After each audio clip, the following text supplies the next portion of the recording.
The Hitchhiker's Guide to the Galaxy by Douglas Adams, starring Peter Jones as the book with Simon Jones and Geoffrey McGiven.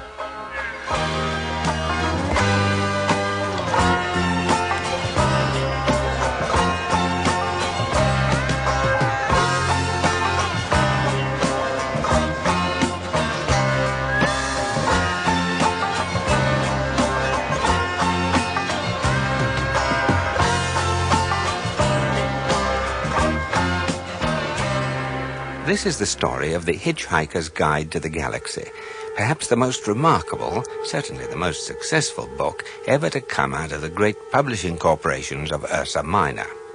More popular than the Celestial Home Care Omnibus, better selling than 53 More Things to Do in Zero Gravity, and more controversial than Ulan Kalufid's trilogy of philosophical blockbusters, Where God Went Wrong, Some More of God's Greatest Mistakes, and Who Is This God Person Anyway? And in many of the more relaxed civilizations on the outer eastern rim of the galaxy, the Hitchhiker's Guide has already supplanted the great Encyclopædia Galactica as the standard repository of all knowledge and wisdom, because although it has many omissions, contains much that is apocryphal, or at least wildly inaccurate, it scores over the older, more pedestrian work in two important ways. First, it is slightly cheaper, and second, it has the words "Don't Panic" inscribed in large, friendly letters on the cover. To tell the story of the book, it's best to tell the story of some of the minds behind it. A human, from the planet Earth, was one of them, though as our story opens, he no more knows his destiny than a tea leaf knows the history of the East India Company. His name is Arthur Dent. He is a 6-foot-tall ape descendant, and someone is trying to drive a bypass through his home. Come off it, Mr. Dent. You can't win, you know. Look, there's no point in lying down in the path of progress. I've gone off the idea of progress. It's overrated. But you must realise that you can't lie in front of the bulldozers indefinitely. I'm game. We'll see who rusts first. I'm afraid you're going to have to accept it. This bypass has got to be built, and it is going to be built. Nothing you can say or do... Why has it got to be built? What do you mean, why has it got to be built? It is a bypass. You've got to build bypasses. Didn't anyone consider the alternatives? There aren't any alternatives, but you are quite entitled to make any suggestions or protests at the appropriate time. Appropriate time? Yes. The first I knew about it was when a workman arrived at the door yesterday. Oh. I asked him if he'd come to clean the windows, and he said he'd come to demolish the house. He didn't tell me straight away, of course. Oh, no. First he wiped a couple of windows and charged me $5. Then he told me. But, Mr. Dent, the plans have been available in the planning office for the last 9 months. Yes, I went round to find them yesterday afternoon. You hadn't exactly gone out of your way to call much attention to them, had you? I mean, like actually telling anybody or anything? The plans were on display. And how many average members of the public are in the habit of casually dropping around at the local planning office of an evening? It's not exactly a noted social venue, is it? And even if you had popped in on the off chance that some raving bureaucrat wanted to knock your house down, the plans weren't immediately obvious to the eye, were they? That depends where you were looking. I eventually had to go down to the cellar. That's the display department. With a torch. The lights had probably gone. So had the stairs. Well, you found the notice, didn't you? Yes. It was on display in the bottom of a locked filing cabinet, stuck in a disused lavatory with a sign on the door saying, "Beware of the leopard."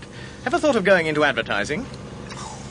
It's not as if it's a particularly nice house, anyway. I happen rather to like it. Mr. Dent! Yes, hello. Have you any idea how much damage that bulldozer would suffer if I just let it roll straight over you? How much? None at all. By a strange coincidence, none at all is exactly how much suspicion the ape descendant Arthur Dent had that one of his closest friends was not descended from an ape, but was in fact from a small planet somewhere in the vicinity of Betelgeuse. Arthur Dent's failure to suspect this reflects the care with which his friend blended himself into human society, after a fairly shaky start. When he first arrived 15 years ago, the minimal research he had done suggested to him that the name Ford Prefect would be nicely inconspicuous. He will enter our story in 35 seconds and say, "Hello, Arthur." The ape descendant will greet him in return, but in deference to 1,000,000 years of evolution, he will not attempt to pick fleas off him. Earthmen are not proud of their ancestors and never invite them round to dinner. Hello, Arthur. Ford, hi, how are you? Fine. Look, are you busy? Well, I've just got this bulldozer to lie in front of, otherwise, no, not especially. There's a pub down the road. Let's have a drink and we can talk. Don't you understand? Mr. Dent, we're waiting. Ford, that man wants to knock my house down. Well, he can do it whilst you're away, can't he? But I don't want him to. Well, just ask him to wait till you get back. Ford? Arthur, will you please just listen to me? I'm not fooling. I've got to tell you the most important thing you've ever heard. I've got to tell you now, and I've got to tell you in that pub there. Why? Because you're going to need a very stiff drink. Now, just trust me. I'll see what I can do. It had better be good. Hello, Mr. Prosser? Yes, Mr. Dent. Have you come to your senses yet? Well, can we just assume for a moment that I haven't? Well? And that I'm going to be staying put here till you go away. So you're going to be standing around all day doing nothing? Could be. Well, if you're resigned to standing around doing nothing all day, you don't actually need me here all the time, do you? No. Not as such. So if you can just take it as read that I'm actually here, I could just slip off down to the pub for half an hour. How does that sound? That sounds, very reasonable, I think, Mr. Dent. I'm sure we don't actually need you there for the whole time. We can just hold up our end of the confrontation. And if you want to pop off for a bit later on, I can always cover for you in return. Oh, thank you. Yes, that'll be fine. Yes, very kind of you, Mr. Dent, very kind. And, of course, it goes without saying that you don't try and knock my house over while I'm away. Oh, what? Good Lord. No, Mr. Dent. Do you think we can trust him? Myself, I'd trust him to the end of the earth. Yes, but how far's that? About 12 minutes away. Come on, I need a drink. By drink, Ford Prefect meant alcohol. The Encyclopaedia Galactica describes alcohol as a colourless, volatile liquid formed by the fermentation of sugars, and also notes its intoxicating effect on certain carbon-based life forms. The Hitchhiker's Guide to the Galaxy also mentions alcohol. It says that the best drink in existence is the Pan-Galactic Gargle Blaster, the effect of which is like having your brains smashed out with a slice of lemon wrapped round a large gold brick. The guide also tells you on which planets the best Pan-Galactic Gargle Blasters are mixed, how much you can expect to pay for one, and what voluntary organizations exist to help you rehabilitate. 6 pints of bitter, and quickly, please. The world's about to end. Oh, yes, sir. Nice weather for it. Going to watch the match this afternoon, sir? No point. Foregone conclusion, you reckon, sir? Arsenal without a chance? No, it's just that the world's going to end. Oh, yes, sir, you said. Lucky escape for Arsenal if it did. No, not really. There you are, sir. 6 pints. Keep the change. What, for the fiver? Thank you, sir. You've got 10 minutes left to spend it. Ford, would you please tell me what the hell is going on? Drink up, you've got 3 pints to get through. 3 at lunchtime? Time is an illusion. Lunchtime doubly so. Oh, very deep. You should send that into the Reader's Digest. They've got a page for people like you. Drink up. Why 3 pints? Muscle relaxant. You'll need it. Did I do something wrong today, or has the world always been like this, and I've been too wrapped up in myself to notice? All right, I'll try to explain. How long have we known each other, Arthur? 5 years, maybe 6. Most of it seemed to make some kind of sense at the time. All right. How would you react if I said that I'm not from Guildford after all, but from a small planet somewhere in the vicinity of Beetlejuice? I don't know. Why, do you think it's the sort of thing you're likely to say? Drink up, the world's about to end. This must be Thursday. I never could get the hang of Thursdays. On this particular Thursday, something was moving quietly through the ionosphere miles above the surface of the planet. But few people on the surface of the planet were aware of it. One of the 6,000 million people who hadn't glanced into the ionosphere recently was called Lady Cynthia Fitzmilton. She was at that moment standing in front of Arthur Dent's house in Cottington.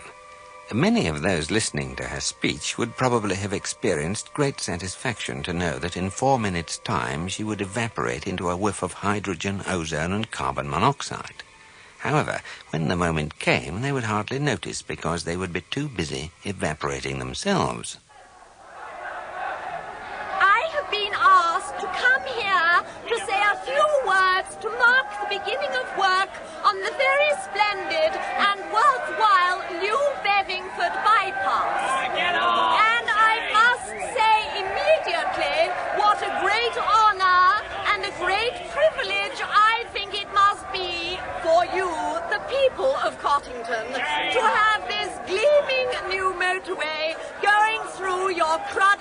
village. I'm sorry, your little country village of Cruddy Cottington. I know how proud you must feel at this moment to know that your obscure and unsung hamlet will now arise reborn as the very splendid and worthwhile Cottington Service Station, providing welcome refreshment and sanitary relief for every weary traveller on his way. Why don't you push off, you cut-faced old bag? And for myself, it gives me great pleasure to take this bottle of very splendid and worthwhile champagne and break it against the noble prow of this very splendid and worthwhile yellow bulldozer.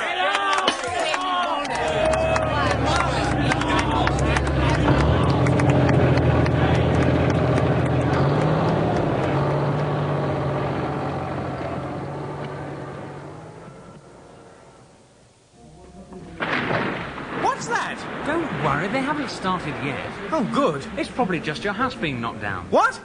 It hardly makes any difference at this stage. My God, it is! What the hell are they doing? We had an agreement. Let them have their fun. Damn you and your fairy stories! They're smashing up my home! Stop, you vandals! You home breakers! You half-faced physicals! Stop! Arthur, come back! It's pointless. Hell, I'd better go after him. Barman, quickly, can you just give me 4 packets of peanuts? Certainly, sir. There you are. 28 pence. Keep the change. Are you serious, sir? I mean, do you really think the world's going to end this afternoon? Yes, in just over 1 minute and 35 seconds. Well, isn't there anything we can do? No, nothing. I always thought we were meant to lie down or put a paper bag over our head or something. If you like, yes. Well, would that help? No. Excuse me, I've got to find my friend. Oh, well then. Last orders, please. You pinstripe barbarians! I'll sue the council for every penny it's got! I'll have you hung and drawn and quartered and whipped and boiled, and then I'll chop you up into little bits until you've had enough! Arthur, don't bother. There isn't time. Get over here. There's only 10 seconds left. And then I'll do it some more! And when I finish, I'll take all the little bits and I'll jump on them! And I'll carry on jumping on them until I get blisters. Or I can think of something even more unpleasant to do. And then I'll... What the hell's that? Arthur, quick, over here.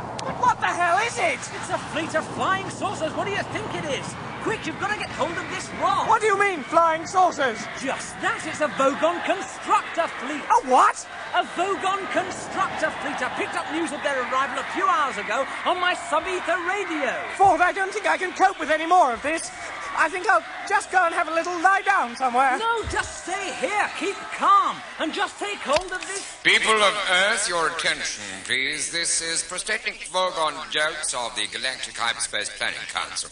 As you will no doubt be aware, the plans for the development of the outlying regions of the western spiral arm of the galaxy require the building of a hyperspace express route through your star system. And, regrettably, your planet is one of those scheduled for demolition.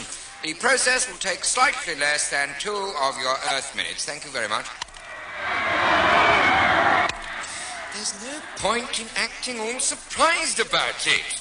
All the planning charts and demolition orders have been on display at your local planning department in Alpha Centauri for 50 of your Earth years, so you've had plenty of time to lodge any formal complaints, and it's far too late to start making a fuss about it now. What do you mean you've never been to Alpha Centauri? Oh, for heaven's sake, mankind, it's only 4 light years away, you know. I'm sorry, but if you can't be bothered to take an interest in local affairs, that's your own lookout. Energize the demolition beams. God, I don't know. Apathetic bloody planet. I've no sympathy at all for you.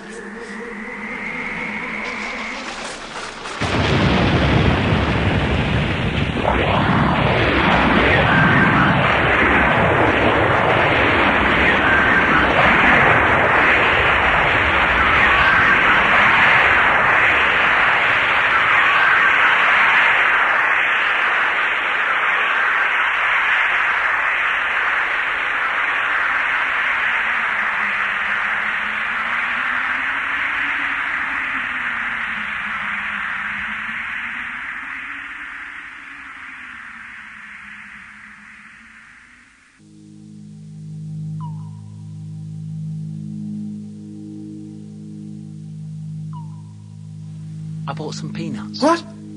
If you've never been through a matter transference beam before, you've probably lost some salt and protein. The beer you had should have cushioned your system a bit. How are you feeling? Like a military academy. Bits of me keep on passing out. If I asked you where the hell we were, would I regret it? We're safe. Oh, good. We're in a small galley cabin in one of the spaceships of the Vogon constructor fleet. Ah, this is obviously some strange usage of the word safe that I wasn't previously aware of. I'll have a look for the light. All right. How did we get here? We hitched a lift. Excuse me, are you trying to tell me that we just stuck out our thumbs and some bug-eyed monster stuck his head out and said, "Hi, fellas, hop right in. I can take you as far as the Basingstoke roundabout"? Well, the thumb's an electronic sub-ether device. The roundabout's at Barnard Star, 6 light years away. But otherwise, that's more or less right. And the bug-eyed monster? It's green, yes. Fine. When can I go home? You can't. Ah, I found the light. Good grief. Is this really the interior of a flying saucer? It certainly is. What do you think? Well, it's a bit squalid, isn't it? What did you expect? Well, I don't know. Gleaming control panels, flashing lights, computer screens. Not old mattresses. These are the Dentrassi sleeping quarters. I thought you said they were called Vogons or something. The Vogons run the ship. The Dentrassi are the cooks. They let us on board. I'm confused. Here, have a look at this. What is it? The Hitchhiker's Guide to the Galaxy. It's a sort of electronic book. It'll tell you everything you want to know. That's its job. I like the cover. Don't panic. It's the first helpful or intelligible thing anybody's said to me all day. That's why it sells so well. Here, press this button and the screen will give you the index. You've got several million entries, so fast wind through the index to V. There you are, Vogon Constructor Fleets. Enter that code on the tabulator and read what it says. Vogon Constructor Fleets. Here is what to do if you want to get a lift from a Vogon. Forget it. They're one of the most unpleasant races in the galaxy. Not actually evil, but bad-tempered, bureaucratic, officious, and callous. They wouldn't even lift a finger to save their own grandmothers from the ravenous bug-blatter beast of Trial. Without orders signed in triplicate, sent in, sent back, queried, lost, found, subjected to public inquiry, lost again, and finally buried in soft peat for 3 months and recycled as firelighters. The best way to get a drink out of a Vogon is stick your finger down his throat. And the best way to irritate him is to feed his grandmother to the ravenous bug-blatter beast of Trial. What a strange book. How did we get a lift, then? Well, that's the point. It's out of date now. I'm doing the field research for the new revised edition of the guide. So, for instance, I will have to include a revision pointing out that since the Vogons have made so much money being professionally unpleasant, they can now afford to employ Dentrassi cooks, which gives us a rather useful little loophole. Who are the Dentrassi? The best cooks and the best drinks mixers, and they don't give a wet slap about anything else. And they will always help hitchhikers on board, partly because they like the company, but mostly because it annoys the Vogons, which is exactly the sort of thing you need to know if you're an impoverished hitchhiker trying to see the marvels of the galaxy for less than $30 Altarian dollars a day. And that's my job. Fun, isn't it? It's amazing. Unfortunately, I got stuck on the Earth for rather longer than I intended. I came for a week and was stranded for 15 years. But how did you get there in the first place? Oh, easy. I got a lift with a teaser. You don't know what a teaser is? I'll tell you. Teasers are usually rich kids with nothing to do. They cruise around looking for planets which haven't made interstellar contact yet and buzz them. Oh, buzz them? Yes, they find some isolated spot with very few people around, then land right by some poor unsuspecting soul whom no one's ever going to believe, and then strut up and down in front of him wearing silly antennae on their head and making beep-beep noises. Rather childish, really. Ford, I don't know if this sounds like a silly question, but what am I doing here? Well, you know that. I rescued you from the Earth. And what has happened to the Earth? It's been disintegrated. Has it? Yes, it just boiled away into space. Look, I'm a bit upset about that. Yes, I can understand. So, what do I do? You come along with me and enjoy yourself. You'll need to have this fish in your ear. I beg your pardon? What the devil's that? Listen, it might be important. What? It's the Vogon captain making an announcement on the PA. But I can't speak Vogon. You don't need to. Just put the fish in your ear. Come on, it's only a little one. Have a good time. Message repeat. This is your captain speaking, so stop whatever you're doing and pay attention. First of all, I see from our instruments that we have a couple of hitchhikers aboard our ship. Hello, wherever you are. I just want to make it totally clear that you are not at all welcome. I worked hard to get where I am today, and I didn't become captain of a Vogon construction ship simply so that I could turn it into a taxi service for degenerate freeloaders. I have sent out a search party, and as soon as they find you, I will put you off the ship. If you're very lucky, I might read you some of my poetry first. Secondly, we are about to jump into hyperspace for the journey to Barnard's Star. On arrival, we will stay in dock for a 72-hour refit, and no one's to leave the ship during that time. I repeat, all planet leave is cancelled. I've just had an unhappy love affair, so I don't see why anyone else should have a good time. Message ends. Charming, these Vogons. I wish I had a daughter so I could forbid her to marry one. You wouldn't need to. They've got as much sex appeal as a road accident. And you better be prepared for the jump into hyperspace. It's unpleasantly like being drunk. Well, what's so unpleasant about being drunk? You ask a glass of water. Ford. Yes? What's this fish doing in my ear? Translating for you. Look under Babelfish in the book. What's happening? We're going into hyperspace. I know we called the return tonic again. The Babelfish is small, yellow, leech-like, and probably the oddest thing in the universe. It feeds on brainwave energy, absorbing all unconscious frequencies and then excreting telepathically a matrix formed from the conscious frequencies and nerve signals picked up from the speech centers of the brain. The practical upshot of which is that if you stick one in your ear, you can instantly understand anything said to you in any form of language. The speech you hear decodes the brainwave matrix. Now, it is such a bizarrely improbable coincidence that anything so mind-bogglingly useful could evolve purely by chance that some thinkers have chosen to see it as a final clinching proof of the non-existence of God. The argument goes something like this. I refuse to prove that I exist, says God, for proof denies faith, and without faith I'm nothing. But, said man, the Babelfish is a dead giveaway, isn't it? It proves you exist, and so therefore you don't. QED. Oh dear, says God, I hadn't thought of that, and promptly vanishes in a puff of logic. Oh, that was easy, says man, and for an encore he proves that black is white and gets killed on the next zebra crossing. Most leading theologians claim that this argument is a load of dingo's kidneys, but that didn't stop Ulon Kalufid making a small fortune when he used it as the central theme of his best-selling book, Well, That About Wraps It Up for God.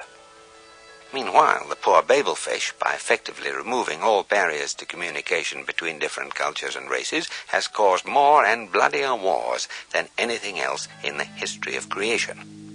What an extraordinary book. Help me write the new edition. No, I want to go back to Earth again, I'm afraid, or its nearest equivalent. You're turning down 100 billion new worlds to explore.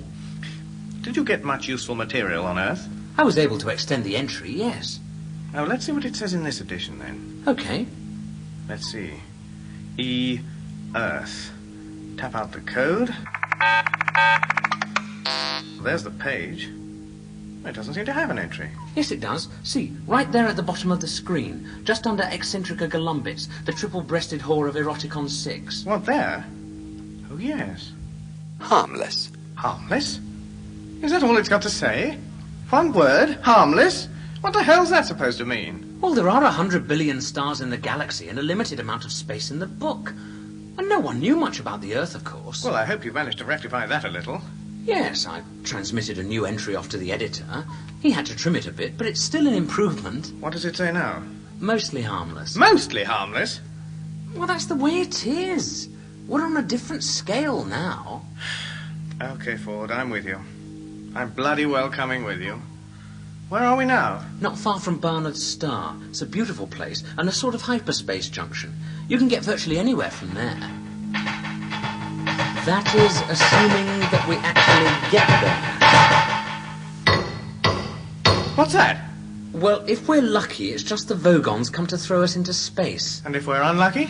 If we're unlucky, the captain might want to read us some of his poetry first. Vogon poetry is, of course, the third worst in the universe. The second worst is that of the Azgoths of Kriya. During a recitation by their poet master Grunthus the Flatulent of his poem ode to a small lump of green putty I found in my armpit one midsummer morning, 4 of his audience died of internal hemorrhaging, and the president of the Mid-Galactic Arts Novelling Council survived by gnawing one of his own legs off. Granthos is reported to have been disappointed by the poem's reception and was about to embark on a reading of his 12-book epic entitled My Favourite Bath-Time Gurgles when his own major intestine, in a desperate attempt to save humanity, leapt straight up through his neck and throttled his brain. The very worst poetry of all perished along with its creator, Paul Neil Milne Johnston of Redbridge, in the destruction of the planet Earth. Vogon poetry is mild by comparison, and when the Vogon captain began to read, it provoked this reaction from Ford Prefect. And this from Arthur Dent. Friend Grunt Buckley, thy micturations are to me as plurdled gravel blotches in a lurking bee. Groom, I implore thee, my footing turling drones, and hooptiously dangle me with crinkly bindle wordles, for otherwise I will rend thee in the gobble wards with my blurdle crunch and see if I don't. So, Earthlings, I present you with a simple choice. I was going to throw you straight out into the empty blackness of space to die horribly and slowly. But there is one way, one simple way, in which you may save yourselves. Now think very carefully. You hold your very lives in your hands. Now choose. Either die in the vacuum of space, or...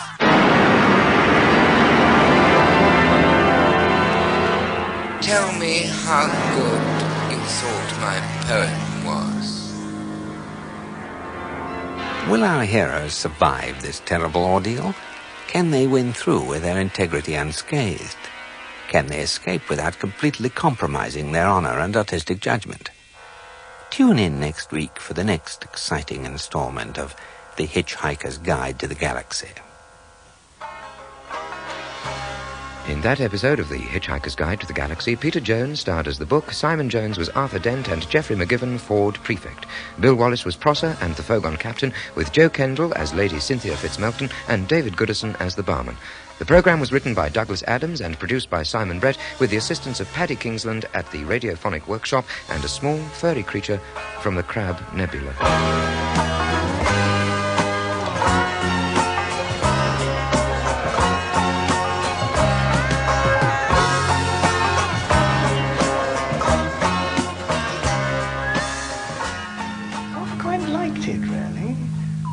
It was really particularly effective in the metaphysical.